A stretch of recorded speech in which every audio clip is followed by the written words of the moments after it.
ఈరోజు ఎగ్తో మంచి రెసిపీ చేసుకోబోతున్నాం. డాబా స్టైల్ ఎగ్ కర్రీ అండి. నేను మీ Jyotsna. Welcome to my channel.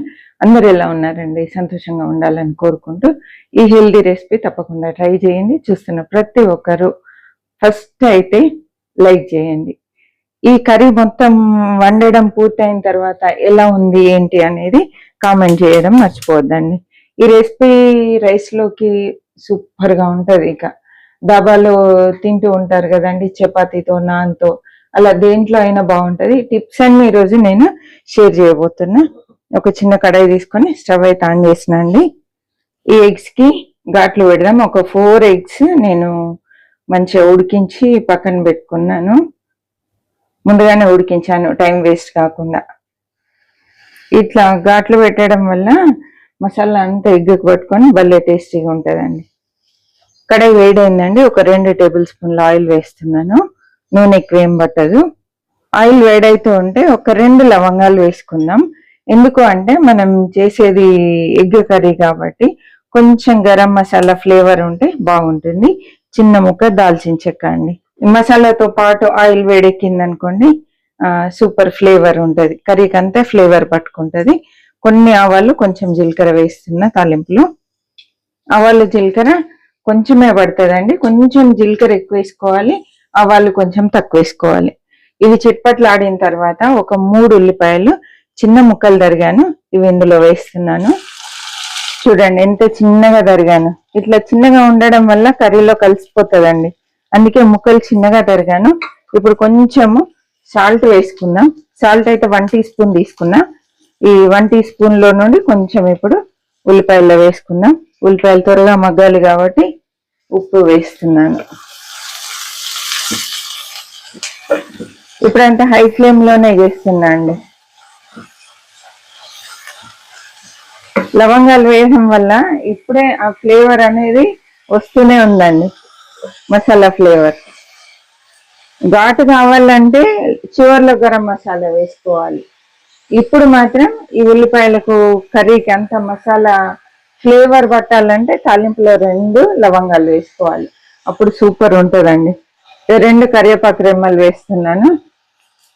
Fresh కరివేపాకు 2 రెమ్మలు అండి.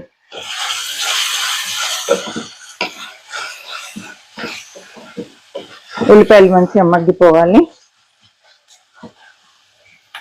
ఉల్లిపాయలు మంచిగా మగ్గినాయండి.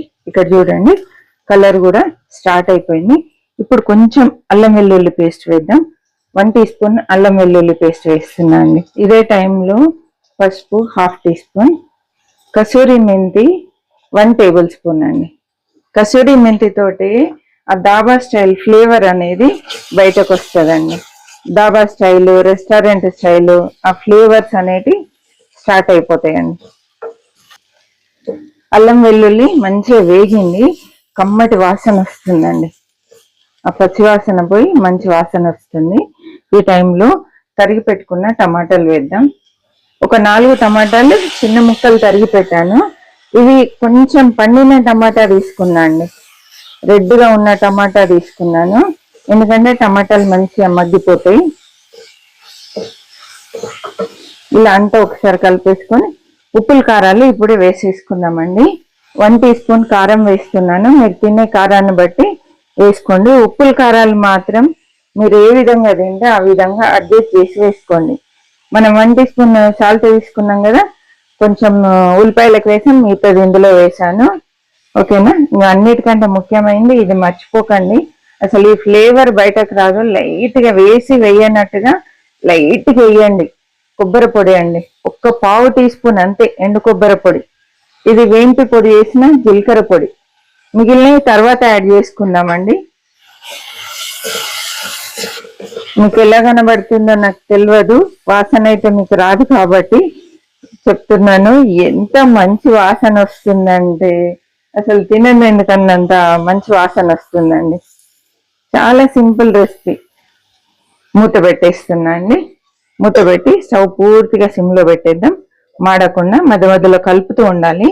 ఒక్క 2 నిమిషాలు మంచిగా టమాటాలు మగ్గే వరకు కలుపుతూ మగ్గించాలండి. చూద్దామండి, టమాటాలు పూర్తిగా మగ్గిపోయినాయి. ఇలా స్పూన్తో కొంచెం మెత్తగా అనేసేయాలి టమాటాలని. ఆయిల్ కూడా బయటకు వచ్చేసింది, నీరంతా ఇంకిపోయి ఆయిల్ కూడా వచ్చేసిందండి. ఇప్పుడు ఇందులో కొన్ని వాటర్ వేసుకుందాం.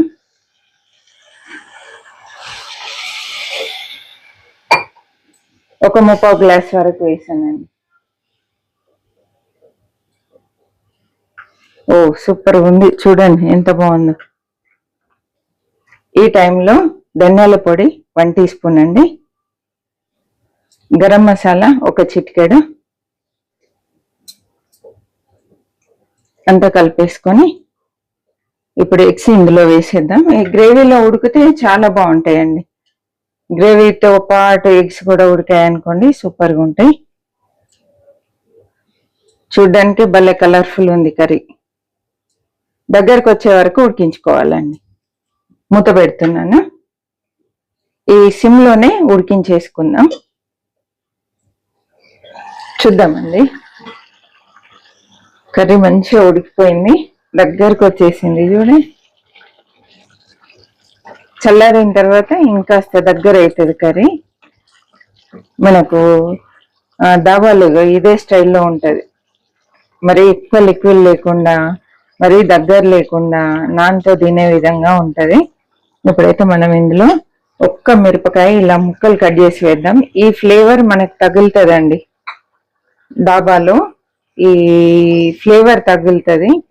అంటే ఒకలాంటి స్పైసీనెస్ అనేది ఇట్లా నాలుకకు తగులుతూ ఉంటది, ఎక్కడి నుండి వస్తుందో అర్థం కాదు. ఇలా పచ్చిమిర్చి లాస్ట్ లో వేస్తే ఆ ఫ్లేవర్ అనేది వస్తుందండి. ఫ్రెష్ కొత్తిమీర వేస్తున్నాను.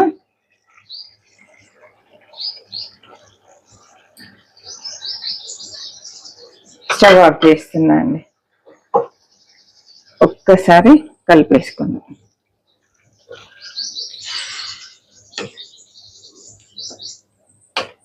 ఈ పచ్చిమిర్చి లాస్ట్ లో వేసాం కదా, భలే టేస్టీగా ఉంటుందండి. ఒకసారి అయితే ట్రై చేసి చూడండి, చాలా బాగుంటుంది. ఇది టేస్ట్ చూద్దాం.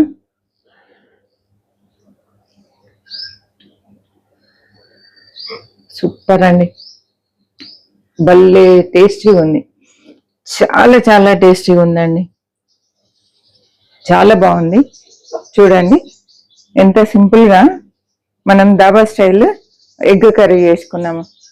మీరు కూడా ట్రై చేయండి, చాలా టేస్టీగా ఉంది. నాన్లోకి, రైస్లోకి, చపాతీలోకి సూపర్గా ఉంటుంది. పూరీలో కూడా చాలా బాగుంటుందండి, పూరికి ఈ కర్రీ. ఒకసారి అయితే ట్రై చేయండి. చూస్తున్న ప్రతి ఒక్కరు లైక్ చేయడం, కామెంట్ చేయడం మర్చిపోవద్దండి. మరి ఒక మంచి వీడియోతో మళ్ళీ కలుద్దాం. చివరి వరకు చూసినందుకు థ్యాంక్ యూ సో మచ్ అండి. కొత్తగా చూసే వాళ్ళు ప్రీవియస్ వీడియోస్ చూడండి, నచ్చితే బాగున్నాయి అనిపిస్తే అప్పుడు సబ్స్క్రైబ్ చేయండి. థ్యాంక్ యూ సో మచ్ అండి.